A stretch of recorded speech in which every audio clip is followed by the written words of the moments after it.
Well, is it not a most exciting time to be an optometrist? We have got major wins happening all across the country. Vermont just announced they became the 17th state to get privileges to do laser procedures like SLT and YAG surgeries. And then Louisiana, who has been one of our leading states with an early laser victory, just added a huge VPN bill to the legislative wins for optometry in this country. So we're going to dive into that new legislative win for Louisiana on this show. Sit back, relax, and defocus with us. This is a Defocus Media production.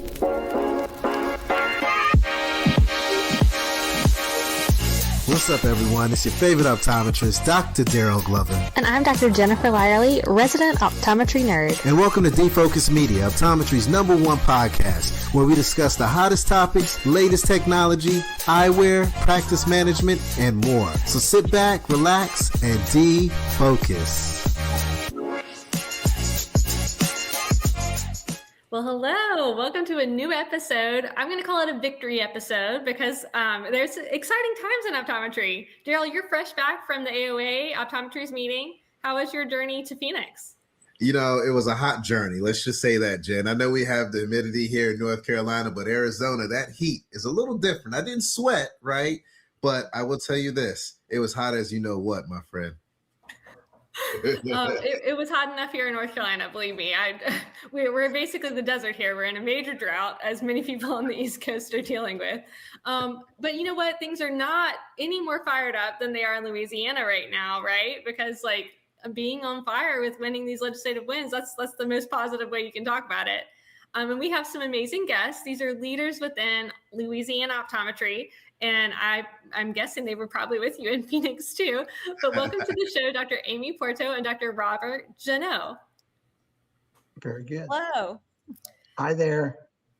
So I'd love to get the opportunity to let you guys introduce yourself a little bit more. So Dr. Janot, would you mind telling us about yourself and how you got involved with the AOA? Sure. I'm a graduate of the University of Houston College of Optometry from back in the day. We're not going to say the year, but been a practicing optometrist for way many years. And back in the 90s, I became the continuing education chairman for our state association and have really been engaged ever since. I worked very closely with our executive director emeritus, Dr. Jim Sandifer, on planning conferences for years. And when he decided to step away and retire, I was glad to try to step in and fill his shoes. It's been tough, but I'm currently the executive director of the State Association of Optometry and also still practicing a couple of days a week as well. Living the dream and having time to be executive director, you're doing a lot. And a very awarded optometrist. You're not bragging about yourself as much as you should. Also, I saw you won the James Sandifer Outstanding Service and Optometry Award. So I know that was such an honor to get the award named after someone who you worked with so closely. Absolutely. Absolutely. He's my mentor and it meant a very, very lot to me. So thank you for that. Dr. Puerto, fellow SCO alum, more proof that if you went to Memphis, you rule the world. Tell us about yourself.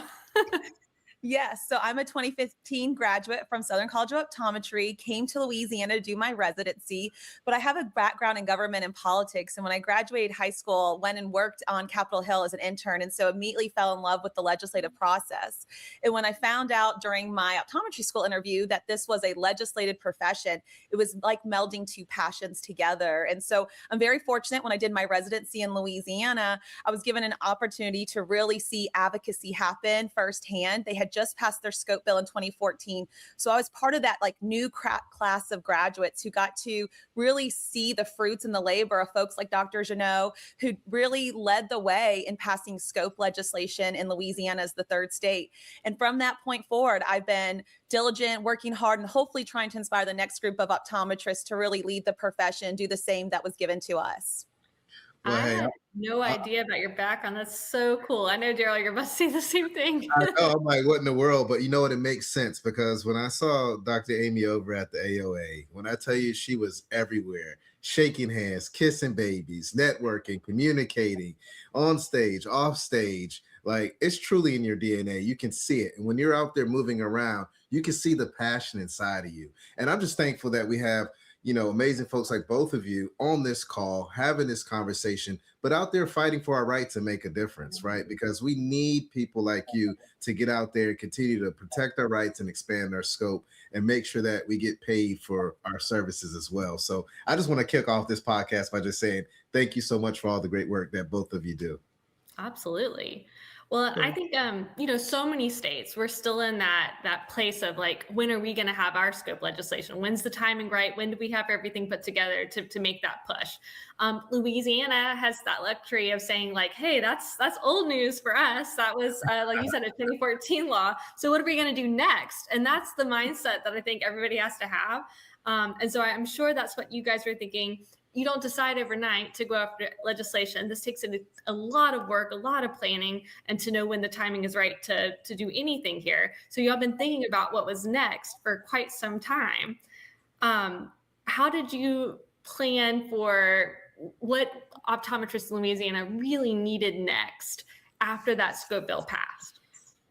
Yeah, I think that's a great question. And listen, we've been surveying our members for a number of years, and consistently, the number one item of interest that they wanted us to bring forward was vision plan regulations, because everybody who's on the vision plans knows that the contracts are onerous. What the patient thinks they have and what they really have are very rarely aligned. We're dealing with all this in the offices, trying to help patients understand benefits, can't even rely on pre-authorizations and things ahead of time. So all of these things our members wanted for a number of years, and we spent the past, I'd say 5 or 6 years actually sort of getting our ducks in a row, which really revolve mostly around our grassroots efforts with our legislators, doing small things, working with them, on language changes, things like that were not super, super important to the average optometrist, but it paved the way for what we were able to accomplish this year. Darryl, when I think about this kind of legislation, I think some optometrists are going to be in the back of their mind like, if you don't like the plan, just don't take it. Just get off all insurances, right? But the truth is that what really serves our patients best? Is that what provides the best access to care? If we decide we can't deal with this VBM sort of situation anymore, we're just going to get off the plans, then we leave patients without providers. So legislating the plans to help patients, better served actually is kind of in the patient's best interest. Obviously, it takes a lot of work to make that happen. Jen, I agree with you 100%. And, I kind of get sick of folks always trying to run away from the problem rather than take it head on. And clearly that's what's happened here. And I also want to take a step back. Something that I love that was stated was that you surveyed your members. Yeah. You wanted to find out, what do they want to change? How do they want to make an impact, rather than the organization itself saying, these are top priorities for us and these are the things that we want to do. I think it's important for us to really lean into our community, because if we're looking at what our community has interest in, it's easier to get things across. When you have a bigger group, it's easier to have those strength in numbers. So I really applaud y'all for listening to your doctors, listening to your community, and making an impact as well. I'm going to read off about this bill to give people a background, because maybe not everyone's going to be familiar with what the language of this bill was. But Senate Bill 404, introduced by Senator Patrick McMath in March, it was unanimously passed in the Louisiana State Senate and House, and then signed into law by Governor Jeff Landry on May 22nd. The law includes, I picked out just a few key points. It has more than this, okay? But I'm just going to highlight some of the bigger points of it. Payment for services at equal or, at least, if you will, at minimum, the allowable rates reimbursed by Medicare and Medicaid, and consistency of payment, regardless of the lab that you use to make glasses, regardless of the electronic health record system that you're using. Freedom of doctors to choose which specific plans they're going to participate in. A plan can't force them to say, hey, if you take me, you must take these 3 others as well. It'll prevent steering tactics. If a plan owns a online service, if you will, or owns a specific location for eye care, you can't steer your plan patients to those places that you also own. And then also fair reimbursement sort of policies where when you're getting reimbursed, you don't have to take a processing fee or things of these natures that, just ding you on the back end. When you look at some of the things that were in this bill, I'm going to, each of you please weigh in. What do you feel like connected most to you as a practicing optometrist? Amy, I'm going to let you go first.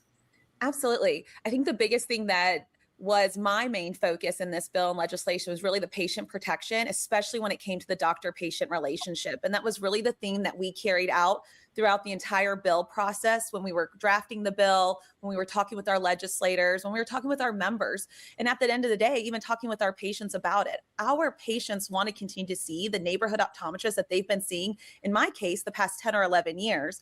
Those same patients who start off as 16-year-olds are now 26-year-olds, many who are having children of their own now. They want to go see the doctor who knows them and their family history the best. Amy, And you're making me feel old by saying that, right? Like, I feel already you there. got the grades popping off now you're making me really feel.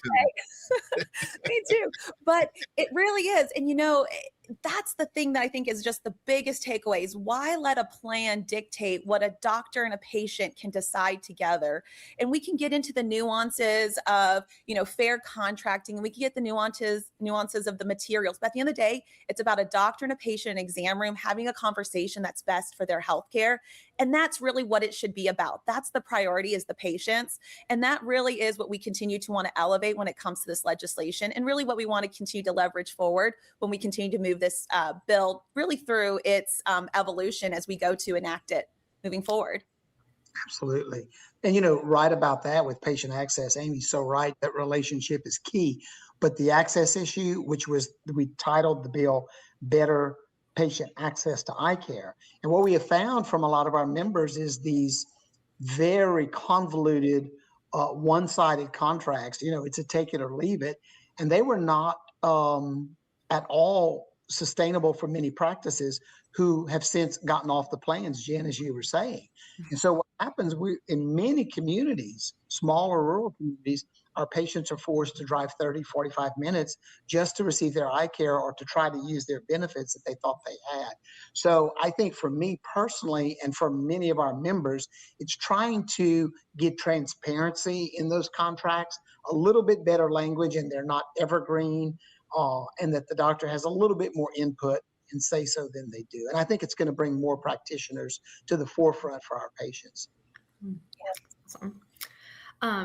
Darryl, our listeners might remember about a year ago, we had an awesome podcast where we talked about a bill in Arkansas that I passed trying to improve patient access by going after abuses or unfairness that they see within VBM contracts.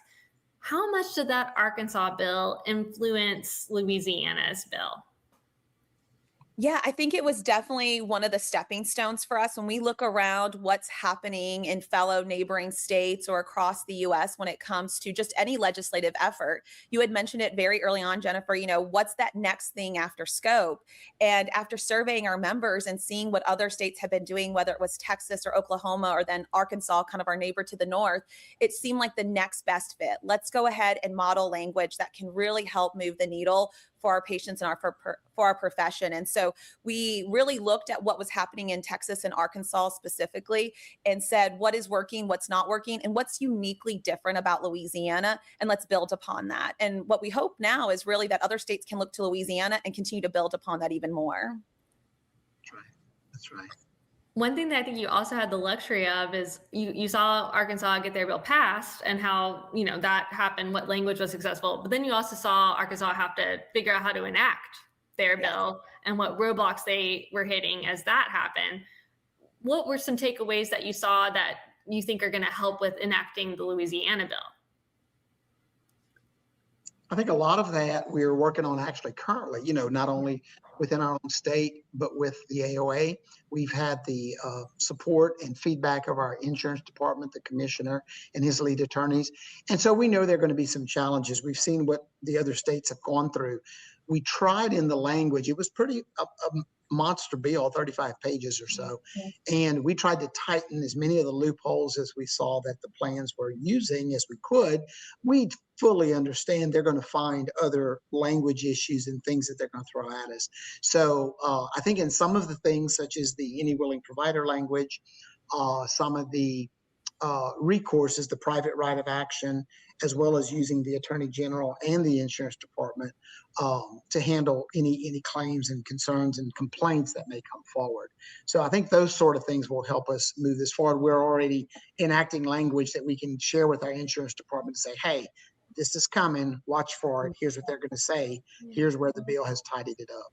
Yeah. And if I could jump in really quick, I think it's really important too that, we've seen where in other states where, the enactment becomes the biggest challenge forward, whether it's legal challenges, regulatory challenges.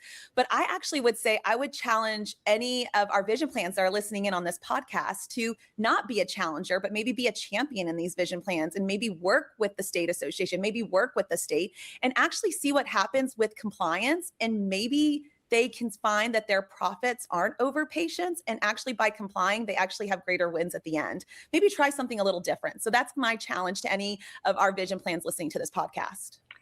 I love it. Lay down that gauntlet, Amy. I'm going to share the story. Y'all, this is in the news. This isn't anything that you can't read about anywhere else. And in fact, if you want to learn more, please, research further and read.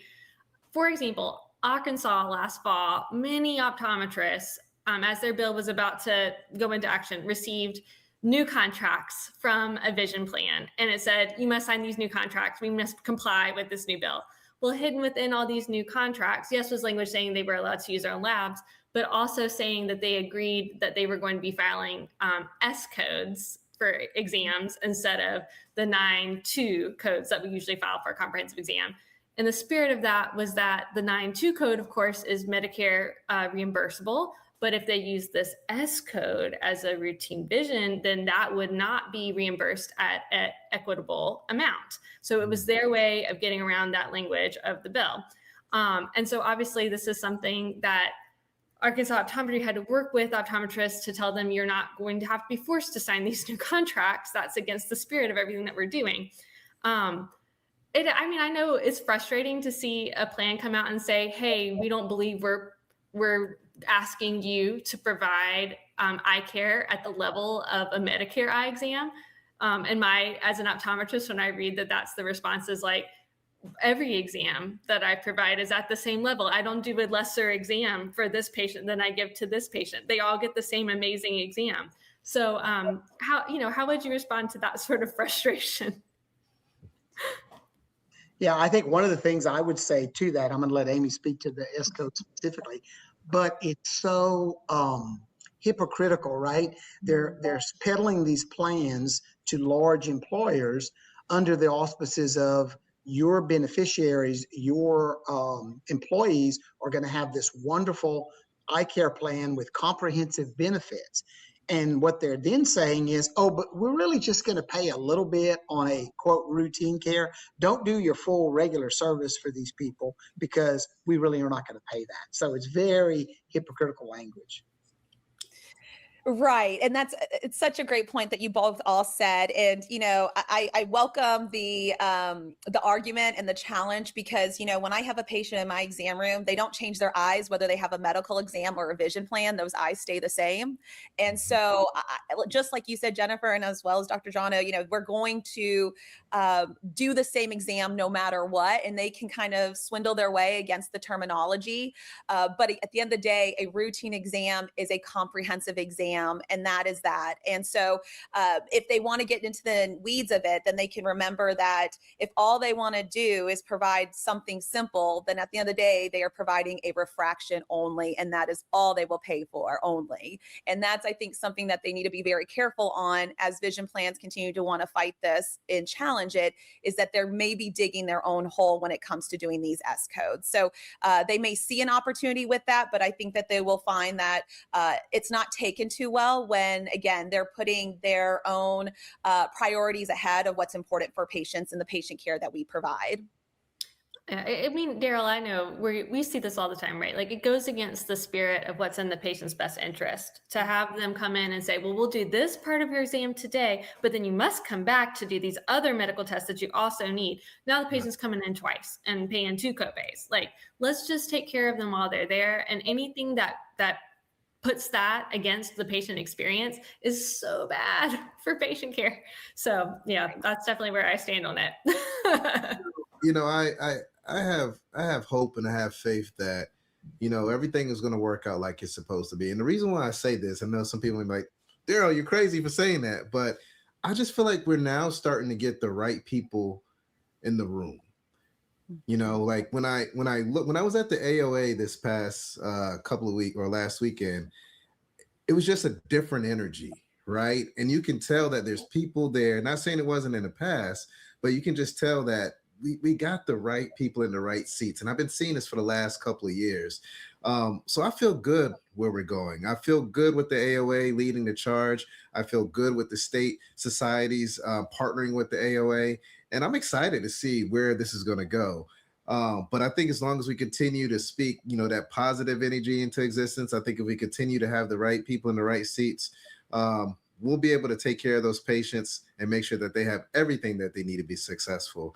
And Amy, to your point earlier, I challenge all the VBMs out there as well. Like, what do you really want to do? How can we really make this happen? Let's come to the table and have a real conversation and make the magic happen. Because at the end of the day, our interest is the patients. And if we take care of the patients, I'm a firm believer that the money always follows, right? Absolutely. Absolutely. We can all rise up together. Yeah. That's right. Now, At the end of the day, we both have the same customer, if you will. The patient is what we're both trying to take care of. So we have a lot in common to come to the table together on this one for. All right. So when does the bill take effect? Well, it's actually effective immediately. So in that regard, it's that any new contracts that are issued right now must comply with the new law. Any modification to contracts at this time must comply. Or if neither of those, everything takes effect January 1st. Okay. Gotcha. That's exciting. That's very fast enactment. I know you guys are going to have a lot of work to do, but I'm sure that everyone in the state is feeling very excited to see something with the plan to be happening so soon. Yeah, there's a lot of energy out there, no doubt. Very much so. So clearly we've had the right people in the right seats to make this magic happen, right? But how do we get out and support you more? Like, what do we do on a tertiary layer, right? Like, how do we, get out there and make the magic happen on the back end? Yeah. Well, I'll give you the P.O. box to send the check there. That's what I was going to say. That's what I was going to say. Donate to your PAC. That's what we're saying here. Right. Yeah. I mean, it takes a village and it takes so many folks behind the scenes. I mean, you're seeing Dr. Janot and myself, but we had a team where we had a key person for every legislator. So you can only imagine how many folks that was. We brought students over to the Capitol to be there ready to testify with legislators. Yes, we had our national association with the AOA there. We had other state associations who were giving us insight and advice along the way. It really takes all of us. But at the very, very basic thing any of us can do as an optometrist is starting tomorrow in your exam room. Just be a great optometrist. Talk to your patients, tell them what you're doing, tell them what you're seeing, let them know the full scope of what we can do as optometrists. And to me, that's the best way to be a good advocate, because then it makes the rest of our jobs, those of us who have to be at the Capitol to testify, to meet with our legislators, it makes the message of who optometry is so much easier to express when they don't already have to be explained what we do. We can just go right on into who we are. That's amazing. Amy, that was beautiful. Yeah, she's going to run for president. I'll vote. I told you, I saw her at the AOA. She was out there making it happen. I wasn't lying. I'm telling you the truth. Dr. Janot, what's my own two eyes. P.O. box. P.O. box, yeah. Support campaign for Amy. I'll give you that. No. This is give to Louisiana. Help us for the next round of this implementation. That's what we really need. Thank you. Fantastic. I love it. Well, this has been a fantastic podcast. I've learned a lot. I got to go back and rewatch this because y'all used a lot of words that I don't know what the hell you were talking about. But that's why we do these things, so we can all learn together. But at the end of the day, teamwork makes the dream work, right? Absolutely. We have our partners with the insurance, we have our legislators, we have our patients, and we have our eye care professionals. When we come together, we can change the world. We're the gatekeepers into the healthcare system. So let's just, all pull a seat up to the table, have that conversation, and continue to make waves. And I'm just, again, super excited about where this industry is going and the partnerships that are there. And Jen and I cannot express how much we really thank you two for coming on this show and having this conversation and sharing your journey, because, that's a difficult thing to do. To put yourself out there, to be vulnerable, to show the work that you're doing, because we know not everybody wants to step up and have this conversation, but we really do appreciate you having this conversation with us today. Thank you. You're welcome. Yes. Being a leader takes a lot of bravery, and I know y'all have faced, any fair share of feedback, pro and con. When you're a leader, that's what's going to happen. And I appreciate the bravery of everyone who serves in the AOA and in our legislative community. So I mirror what Darryl says.